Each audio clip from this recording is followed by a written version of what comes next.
I'm going to show you 10 PlayStation 5 games you have to play right now. Like, right now, at this very moment. Like, drop everything you're doing and go pick up these games now. Enjoy. Number 10. Control Ultimate Edition. Boy, for some reason, I had envisioned this game to play out a lot differently. Don't get me wrong, that's not necessarily a bad thing. The game is amazing, but I never thought it'd be so creepy. I thought it'd be more like The Matrix, but really, it's actually closer to, I don't know, I want to say Resident Evil, or maybe Paranormal Activity? No, wait, how about that one game, Beyond Two Souls with the PS3?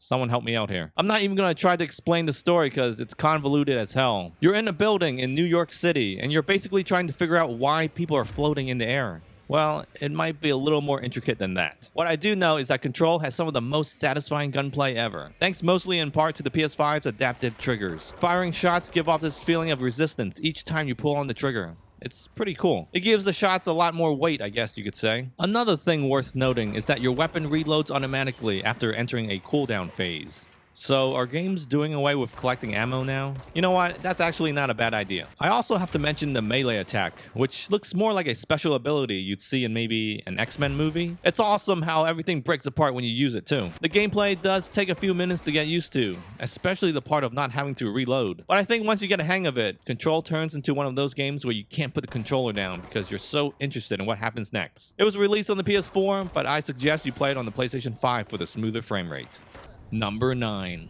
Oddworld Soulstorm. All my Oddworld fans out there, where you at? If you enjoyed these games on the PS1 and the recent remake, or whatever is on the PS Vita, then you're gonna like this one. If not, then, well, I'm sorry, because you're gonna hate this one. It plays pretty much like all the other Oddworld games, but I can't help but notice that maybe this time it's slightly faster. Is that fair to say? Or maybe it's just because I haven't played these games in a while. One aspect I'm certain hasn't changed much is the difficulty. Good God, this game is hard. Like, your movement has to be perfect. My biggest gripe is sneaking past an enemy and having to climb down to a lower platform. You have to be near the edge and press down, but sometimes you run in the opposite direction. It's a little annoying and frustrating, I might add, but hey. Practice makes perfect. After about an hour, you should get the feel for it. The gameplay takes you back to the good old days of gaming. I guess that could mean a lot of things to different people. Some might call it outdated, some nostalgic. The graphics, however, have been given a facelift, but still retains that familiar look from previous games in the series. I did notice more stuff blowing up in the background this time around. If you've never played any of these games, be warned, they are difficult. If you're a longtime fan, then you should feel right at home.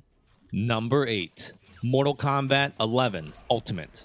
If you're looking for the most complete edition of Mortal Kombat, then here it is. Not only is the package with the Aftermath add-on and 2 combat packs, this next-gen edition of Mortal Kombat 11 comes equipped with visual upgrades and improved load times. I'm not exactly sure what the pixel count is, but it's said to be running at a dynamic 4K resolution. Whether you care about that or not, you will notice the visuals looking noticeably sharper. Particle effects such as blood just seems to pop off the screen a little bit more as well. Environmental lighting has also been given a slight bump. It's hard to tell if you haven't played MK11 on previous gen, but trust me, the difference is there. You can almost feel it. If you decided not to pick up the game at its initial launch, then now's the perfect time to do so. Even better, if you have the base game, you get a free upgrade to the PS5 version. Just be aware that the free upgrade does not include all the DLC, so you have to buy those separately. With improved visuals, faster loading, and the largest roster of characters to date, Ultimate is the definitive edition of Mortal Kombat 11. Well, at least for the time being, until they release Mortal Kombat 11 Complete Edition sometime next year, but that's a whole other video.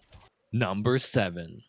Immortals Fenyx Rising. Man, talk about being pleasantly surprised. I went into this game thinking it was going to be some lame-ass Disney ripoff, and what did I get? One of the best open-world action-adventure games ever. There's a strong resemblance to Zelda Breath of the Wild if you haven't yet noticed. After playing for a few hours, you can tell the developers took a lot of cues from Nintendo's open-world masterpiece. Yeah, that's right, I said masterpiece. Fenyx Rising, however, differs in that it's actually a lot easier to pick up and play. For example, it doesn't take very long to get your weapons and start fighting back. The game also has more of a cinematic feel to it. It's like you're watching a Pixar movie. Beautiful cutscenes and well-written dialogue makes this one an unforgettable journey. The combat is also fun. You start out with basic attacks, but as you progress, new abilities are unlocked. The game also makes use of the adaptive triggers. You can feel the controller pulsating when charging up one of your attacks. Another thing I like to point out are the visuals. The game is flat out beautiful. Whether it's standing high above a cliff or running across the beach, there's not one part that doesn't look good. I mean, look at that color on there.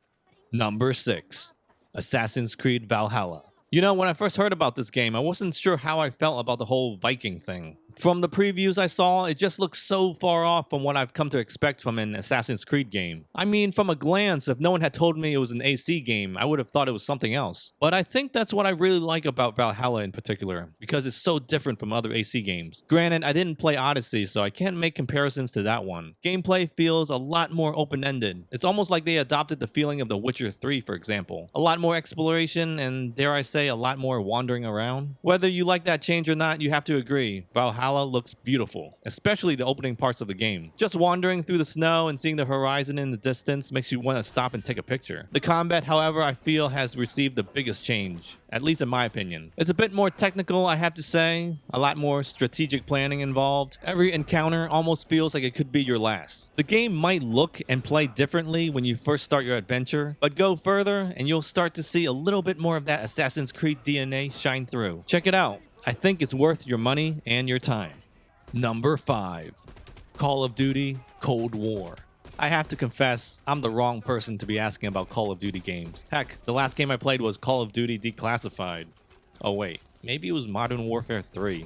I don't remember. All I know is that I enjoyed my time with Cold War. It was like if they had taken a Michael Bay film and turned it into a video game. There's just a whole bunch of shooting with stuff blowing up. It's cool, and it looks great as well. One of the few games that uses ray tracing, so if you're looking for a next-gen feature, then here it is. There is, however, 2 complaints I have to address. One is that if you bought the PS4 version, it costs an additional $10 to upgrade to next-gen. Every other publisher is offering free upgrades except for Activision. My other complaint is the initial install time when you first boot up the game. Why is it so goddamn long? They really need a better way of doing this. I mean, the game is awesome, but geez, can they streamline the install process? Like, what the hell am I installing? I'm sitting here all day for this thing to install. Were the previous Call of Duty games like this? Number 4. Devil May Cry 5 Special Edition. A PS4 game that was just made better. Special Edition smooths out any remaining frame rate issues previous gen had and even offers some next gen features as well. The much talked about ray tracing effect, and if your TV can support it, a 120 FPS mode, as well as the inclusion of Dante's twin brother Virgil as a playable character. Also worth noting is the massive reduction in load times. You know what? I'm starting to miss those load times. I mean, there's never a break in the game where I can check my phone and everything. On second thought, nah, I don't think I miss it at all. Hailed as one of the best action games of this generation, Devil May Cry 5 is a return to form for the franchise. I sort of lost interest in these games after the 4th one back in 2008. By the time the reboot came out in 2013, I had completely forgotten about Devil May Cry. Don't get me wrong, the new take on the franchise was interesting, but it just didn't have that Devil May Cry attitude. I think longtime fans will know what I'm talking about. Devil May Cry 5, on the other hand, is exactly what I've been waiting for all these years. It has the look and feel that I've come to know about the franchise. The moves are slick, the monsters are cool, the dialogue is corny, and the action is completely over the top. But you know what? It just works. Number 3.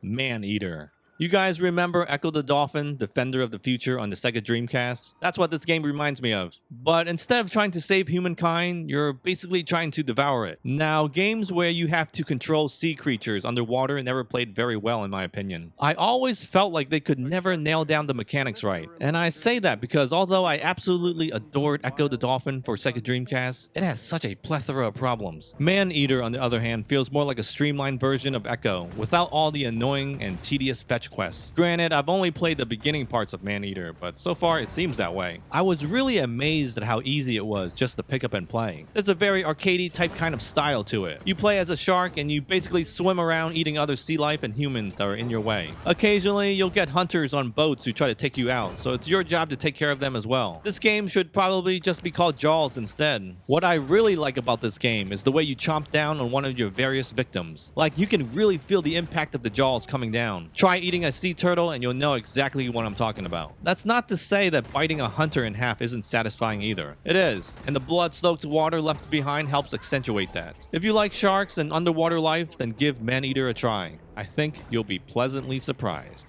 Number 2.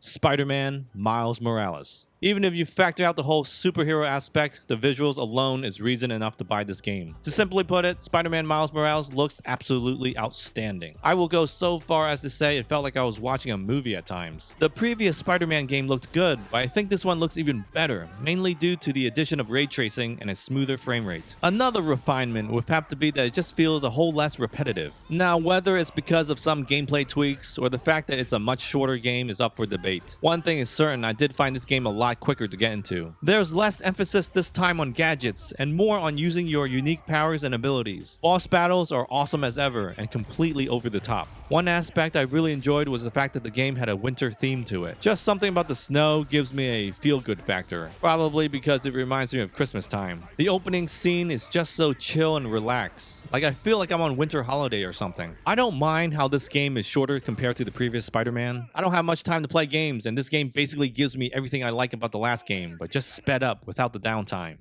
Just my opinion. Number 1. Demon's Souls. Difficult as hell, but rewarding when you figure things out. There was a lot of frustration and a lot of dying, but through it all, I'm glad I played it. In comparison to the original, this remake is a hell of a lot better, both in terms of gameplay and visual aesthetics. I've heard a lot of complaints from fans of the original that some of the new character models don't look right. They're saying the new character design looks too different from how they were in the PS3. My response to that is, what the hell are you guys talking about? I think you're just complaining for the sake of complaining. All the changes I've seen so far has been for the better. Controlling your character is smoother thanks in part to a faster frame rate, and the overhauled graphics give you a taste of what next gen has to offer. That's not to say it's a completely new game, quite the opposite. It still plays the same with just a few quality of life changes. It's a great title to show off your new PlayStation 5, but due to its steep learning curve and difficulty, I wouldn't exactly say Demon's Souls is for everyone. It's a tough game and you really need to stick with it, but trust me, once you get a hang of it, you won't be able to put it down. And if you've somehow happened to miss it the first time on PS3, then here is the perfect place to start. Now, if you want to see more PlayStation 5 content, then click the links on the screen or the ones that are pinned down below. Thank you so much for watching. I'll see you next time.